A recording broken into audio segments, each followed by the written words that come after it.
Hello दोस्तों, तो कैसे हैं आप सभी लोग। मैं आशा करता हूं आप सभी लोग अच्छे होंगे, मस्त होंगे और बोर्ड एग्जाम की तैयारी कर रहे होंगे। तो आज का जो हमारा टॉपिक है वो है प्रतिस्थापन विधि। क्या होती है प्रतिस्थापन विधि? इसके द्वारा दो चर वाले रैखिक समीकरण को कैसे सॉल्व किया जाता है, किस तरीके से एक्स और वाई के मान निकाले जाते हैं और इस क्वेश्चन को कैसे सॉल्व करेंगे, ये सब हम आज के इस वीडियो में सीखने वाले हैं। तो हम पहले जान लेते हैं कि प्रतिस्थापन विधि होती क्या है। जैसा कि नाम से ही पता चल रहा है, प्रतिस्थापन। प्रतिस्थापन मतलब किसी वस्तु की जगह पर कोई दूसरी वस्तु स्थापित कर दी जाए और उस वस्तु को वहां से हटा दिया जाए।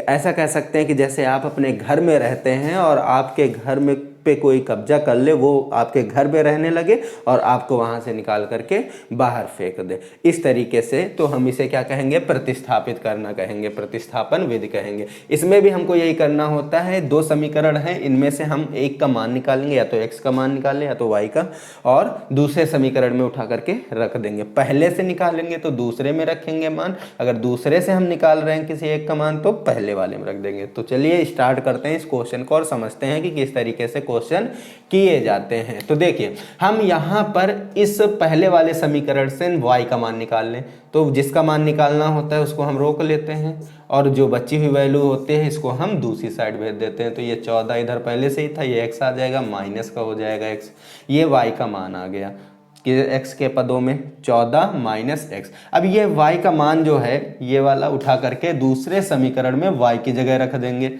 तो रखते हैं, तो ये है हमारा x माइनस y की जगह पर आ जाएगा ये 14 माइनस x और बराबर में था 4, ये लिख दिया।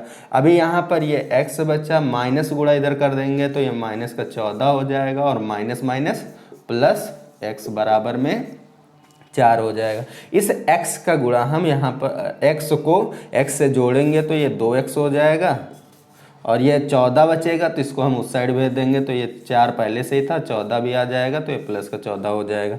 ये 2x बराबर में 14 4 18 हो जाएगा और 2 गुणे में तो चला जाएगा बट्टे में, तो x बराबर 18 बट्टे 2 हो जाएगा। कट करके x का मान कितना आ जाएगा, 2 एकम 2 2 9 18। तो ये x का मान आ गया यहाँ से 9, एक मान आ गया x का। अब इसकी सहायता से, इस x के मान की सहायता से हम y का मान निकालेंगे। तो उसके लिए क्या करते हैं, उसके लिए ये जो हमारा x का मान दे रखा है, इस x का मान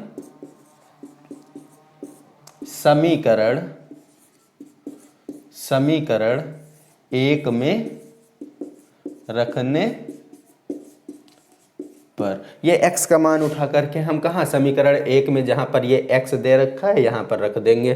तो रखते हैं तो यहाँ हो जाएगा 9 और प्लस y बराबर में 14। इस 9 को उधर भेज देंगे तो y बराबर में 14 और माइनस का 9 हो जाएगा। तो y बराबर 14 में से 9 गया तो 5 बच जाएगा। ये हो जाएगा y का मान। इस तरीके से निकाल सकते हैं। और एक चीज़, ये x का जो मान आया था, आप चाहे तो हमने पहले में रखा है, जरूरी नहीं आप पहले में ही रखें, आप दूसरे में भी रख सकते हो, आंसर वही आएगा। चलिए मैं करके भी दिखा देता हूँ, आंसर दोनों से ही सेम आता है। अगर हम ये x मान पहले में न रख करके दूसरे में रखता तब क्या होता, तो यहाँ पर रख देता हूँ तो 9 हो गया, माइनस का y बराबर में 4। इस y को उधर भेज देंगे तो प्लस का हो जाएगा, 4 इधर ले आओ तो ये हो जाएगा 9 माइनस का 4 बराबर में y उधर जाएगा प्लस का हो जाएगा। तो y बराबर यहाँ से 9 में से 4 गया तो 5। आप जिसमें चाहो पहले में या दूसरे में किसी में भी मान रख सकते हो, जरूरी नहीं कि पहले में ही रखो, जिसमें आपको आसान लगे। तो इस तरीके से हम प्रतिस्थापन विधि से सवालों को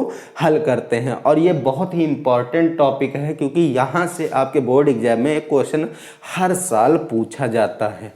तो दोस्तों, अगर वीडियो पसंद आया है, अच्छा लगा है, कुछ सीखने को मिला है तो वीडियो को लाइक कर दीजिएगा और चैनल पर नए हैं तो चैनल को सब्सक्राइब करके बेल आइकन को प्रेस करना मत भूलिएगा।